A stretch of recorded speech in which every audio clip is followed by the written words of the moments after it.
Selamat siang para netizen dimanapun kita berada, salam inspirasi bagi kita semua. Hari ini yang menjadi spekulasi terkait dengan ijazah Pak Jokowi palsu dan akhirnya hari ini gugatan ijazah palsu Pak Jokowi resmi dicabut. Dan ini menjadi catatan penting bahwa bukti-bukti yang teman-temannya Pak Jokowi sudah memberikan bukti itu dan memberikan klarifikasi. Artinya tidak sampai di pengadilan nanti di tanggal 31 Oktober, sekarang dari pengacara Bambang Tri, gugatan ijazah palsu Jokowi resmi dicabut dengan alasan karena kesulitan menghubungi Pak Bambang Trimulyono atau saksi-saksi mereka. Mari kita baca terlebih dahulu seperti biasa di Twitter seperti ini. Ini yang di Twitter, gugatan ijazah palsu Jokowi resmi dicabut. Orang pekok kayak gini kok dipercaya. Lucunya geng kadrun rame-rame memujanya. Hayo, siapa yang gak berani nunjukin ijazah aslinya ini? Bukannya ini cara cebong dungu dari makan? Tanya. Tuntut balik gerombolan itu, bangsat kalian semua. Ijazahnya palsu yang gugat, gugatan gagal, tidak terbukti atau dicabut, dibilang intimidasi, atau masih punya bukti yang bilang ijazah Jokowi palsu yang ditinggal gugatan lagi dan buktikan. Jangan hanya bisa julid, nggak percaya pengadilan, bisa ke MA belajar berpikir positif aja. Nggak asik balon klimaks udah dicabut. Makin jelas aja sehat Pak Tri. Sudah kuduga nggak kuat pasti ya. Lagian nggak jelas juga tuh, masa baru sekarang ngeributin ijazah? Berarti waktu jadi wali kota Solo sama Gub Jakarta petugas KPU nggak ngecek tak? Lawak ujung-ujungnya pantas negara nggak pernah maju ngurusin hal ginian. Kok kamu nggak mikir kenapa mencabut padahal sudah sidang? Kalau kamu ada otak waras pasti mikir Jokowi takut ke sidang kedua karena jelas-jelas nggak punya ijazah. Dengan kekuasaan dia memaksa wong cilik untuk mencabut dul kasdul. Kalau punya pasti sudah lama diberikan ke pengadilan.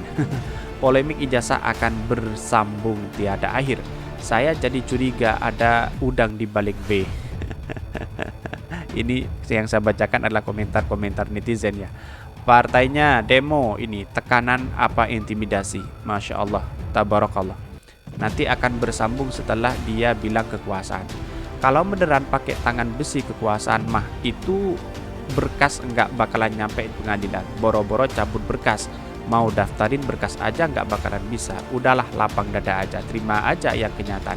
Emang pahit sih, tapi daripada gila pilih mana. Tinggal gugat balik ya pencemaran nama baik atau berita hoax ini. Kok dicabut bikin buzzer perangkai masih kecewa dong, tapi mereka tetap tidak terima karena tidak sesuai harapan. By the way, ada yang bisa kasih tahu Ani tidak dasar tuduhan kalian terkait palsu di si Bang aja terlihat ngawur di videonya. Mari kita baca beritanya seperti ini. Ini beritanya yang lagi viral hari ini terkait dengan Pak Bambang Trimulyono, yakni gugatan ijazah palsu Pak Jokowi seperti ini. Dikutip dari CNN Indonesia, Bambang Trimulyono melalui kuasa hukum mengumumkan telah mencabut gugatan terkait gugatan ijazah palsu Presiden Joko Widodo. Kuasa hukum Bambang Tri Ahmad Khozinuddin menyebut pencabutan perkara tersebut juga telah disampaikan dan diterima oleh Pengadilan Negeri Jakarta Pusat hari ini. Jadi sangat menarik ya kalau kita melihat ini sebenarnya apa yang terjadi selama ini begitu, karena memang begitu banyak istilahnya ijazah-ijazah yang menduga ijazah Pak Jokowi palsu. Tetapi perlu diingat teman-teman Pak Jokowi sudah memberikan bukti begitu kan, dan bahkan kuasa hukum berpandangan penetapan tersangka dan juga menahan lainnya akan berdampak pada proses persidangan. Penahanan kata dia akan berpengaruh pada proses pembuktian di persidangan. Terus terang tidak menduga klien kami Bambang Tri ini ditangkap dan ditahan, tuturnya. Padahal klien kami yang punya akses pada saksi-saksi dan data-data menjadi bahan-bahan pembuktian, tentu saja ini akan berpengaruh pada proses persidangan. Karena itulah kami bermusyawarah untuk memutuskan apa yang terbaik bagi klien kami. Ia menyebut hanya Bambang Tri yang memiliki akses ke saksi-saksi yang seharusnya dihadirkan dalam persidangan, sehingga Ahmad Husainuddin menilai hal ini yang membuat pihaknya sulit untuk memberikan pembuktian. Ahmad Husainuddin mengatakan pihaknya mengambil opsi untuk mencabut perkara. Ahmad Husainuddin menilai dengan pencabutan perkara tersebut maka harus akan ditutup atau dianggap tidak ada. Diketahui sebelumnya gugatan yang dilayangkan Pak Bambang Tri terkait dengan tudingan ijazah palsu Pak Jokowi mulai dari SD, SMP, dan SMA yang digunakan saat mendaftarkan pemilihan presiden pada 2019-2024. Gugatan itu didaftarkan pada hari Senin 3 Oktober 2022. Dilansir dari SEPPN Jakarta Pusat, gugatan itu dilayangkan oleh Pak Bambang Tri Mulyono. Gugatan tersebut didaftarkan dengan klarifikasi perkara adalah perbuatan melawan hukum. Gugatan teregistrasi dengan nomor perkara 592. Dalam gugatan ini Bambang menggandeng Ahmad Husainuddin sebagai penasihat hukum. Adapun para tergugatnya adalah tergugat 1 Presiden Jokowi, tergugat 2 adalah KPU dan Majelis Permusyawaratan Rakyat atau MPR dan Pendidikan atau Kemendristek. Artinya kalau ini sudah clear sebenarnya. Dalam artian ya apa yang dilakukan oleh Pak Bambang Tri Mulyono berarti ini sudah terbantahkan, tidak ada, karena dengan alasan bukti-bukti untuk menghubungi bukti-bukti itu kesulitan. Tetapi perlu digarisbawahi, ini namanya pengadilan begitu kan. Artinya apakah tanggal 31 Oktober itu bubar atau tidak? Yang jelas bubar karena ini tidak terbukti kira-kira seperti itu. Apa yang ditulis oleh bukunya Pak Bambang Tri Mulyono itu tidak bisa dijadikan rujukan dengan alasan ya seperti ini begitu. Karena tidak bisa dipertanggungjawabkan, kira-kira seperti itu. Dan bahkan walaupun dengan alasan ada saksi-saksi apapun, tetapi itu tidak bisa dipertanggungjawabkan karena di pengadilan itu sudah mencabut gugatannya begitu. Jadi ini Bambang Tri Mulyono cabut gugatan dugaan ijazah palsu Pak Jokowi. Inilah yang kemudian yang harus dicabut begitu kan. Kalau tidak ya lebih rumit lagi begitu kan.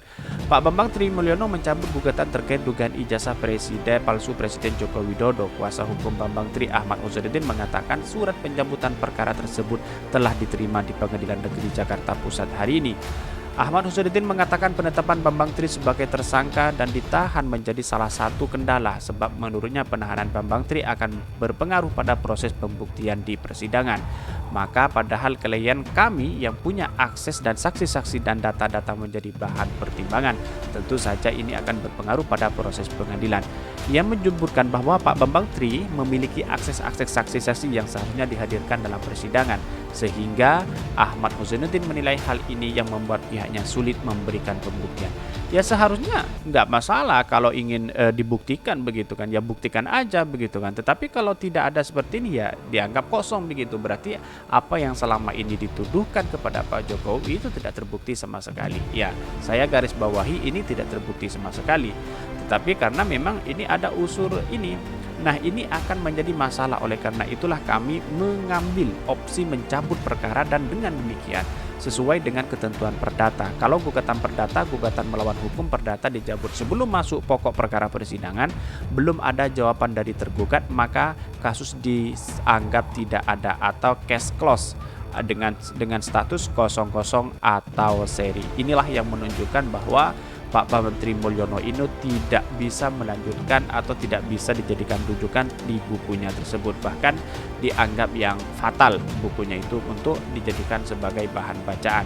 Diketahui sebelumnya gugatan yang dilayangkan Pak Bambang Tri itu terkait dengan tudingan ijazah palsu pada SD, SMP, dan SMA yang digunakan saat mendaftarkan pemilihan presiden pada periode 2019-2024. Dilansir dari SMPN Jakarta Pusat ini, gugatan Tri Mulyono telah dicabut. Nah, artinya apa? Kalau kita analisa bersama, yang awalnya Pak Bambang Tri Mulyono ngotot bahwa ijazah Pak Jokowi palsu, tapi pada hakikatnya tidak bisa membuktikan dan tidak bisa menghadirkan bukti-bukti di pengadilan begitu atau di persidangan. Artinya apa yang ditulis Pak Bambang bukunya Jokowi Undercover ditulis oleh Pak Bambang Tri Mulyono sudah terbantahkan dengan adanya cabutan gugatan dugaan ijazah palsu ini.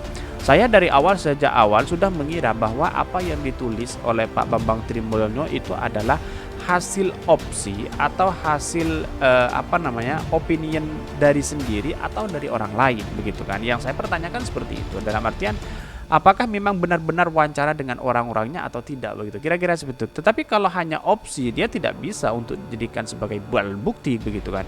Alat bukti itu hanya dua, yaitu adalah informan memberikan acara, yang kedua adalah menunjukkan bukti-bukti itu begitu kan. Inilah yang kemudian menjadi spekulasi di masyarakat begitu kan. Dan pada hari ini Pak Jokowi belum menunjukkan ijazah yang asli, dan sekarang gugatannya itu sudah dicabut begitu. Artinya ya tidak dituduh, artinya ijazah Pak Jokowi berarti asli begitu. Kira-kira seperti itu. Inilah yang kemudian menjadi spekulasi di masyarakat. Maka bagi kami pribadi sendiri bahwa persoalan seperti inilah persoalan yang sangat sepele sebenarnya. Maka tidak hanya pengacaranya ini, Egy Sujana cabut gugatan ijazah Jokowi. Dari Egy Sujana.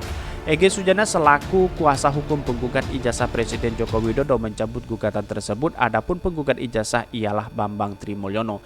Keputusan pencabutan gugatan itu disampaikan oleh anggota tim kuasa hukum GIG yakni Anwar Silalahi. Dan bahkan ia mengatakan Egy dan tim memutuskan mencabut gugatan lantaran Bambang saat ini telah berstatus tersangka dalam kasus dugaan ujaran kebencian berdasarkan SARA. Bambang kini tengah ditahan Direktorat Tindak Pidana Siber Bareskrim Polri sejak 14 Oktober. Akibatnya Egy kawan-kawan kesulitan untuk berkoordinasi dengan Bambang Tri menyiapkan pembuktian dalam sidang ijazah Jokowi yang mereka klaim palsu. Adapun persidangan gugatan ijazah Jokowi sudah berlangsung. Dalam perkara ini warga bernama Bambang Trimulyono menggugat Jokowi, yakni mulai dari KPU, MPR, dan Kementerian atau Kemendistek. Inilah yang menjadi catatan penting mengapa ini Pak Bambang Tri menggugat Jokowi menyangkut pribadinya yang diduga menggunakan ijazah palsu saat mengikuti pemilihan presiden tahun 2019. Artinya kalau ini ada pencabutan, ya istilahnya ya bisa jadi Pak Bambang Trimulyono itu bisa mengarang dengan buku dengan sendirinya begitu ya, dengan multitafsir, dengan arah kebencian seperti itu. Bisa jadi seperti itu. Karena apa? Karena selama ini apa yang dituduhkan kepada Pak Jokowi ya tidak terbukti begitu kan. Dalam artian tidak terbukti itu ya istilahnya Pak Jokowi belum menunjukkan ijazah asli, tiba-tiba gugatannya dicabut. Artinya buku yang ditulis itu tidak bisa dijadikan pedoman begitu kan. Dan bahkan saya sering mengatakan bahwa kalau ini terjadi langsung ngotot untuk di pengadilan, otomatis ada pembuktian dan bahwa buku Pak Bambang Trimulyono itu adalah benar. Tetapi ini sudah dicabut, berarti buku-buku itu terbantahkan dengan adanya pencabutan ini. Bukan karena ini persidangan karena ini masuk persidangan begitu kan. Jadi kalau masuk persidangan ya otomatis sebenarnya dilanjutkan karena memang tidak ada saksi, ya tidak terbukti begitu bahwa hari ini ijazah Pak Jokowi berarti asli dan bahkan bisa dipertanggungjawabkan. Dan apakah lagi di kemudian hari ada ijazah gugatan seperti ini lagi? Saya rasa tidak ada, karena contoh-contoh seperti ini sudah selesai sebenarnya, tidak perlu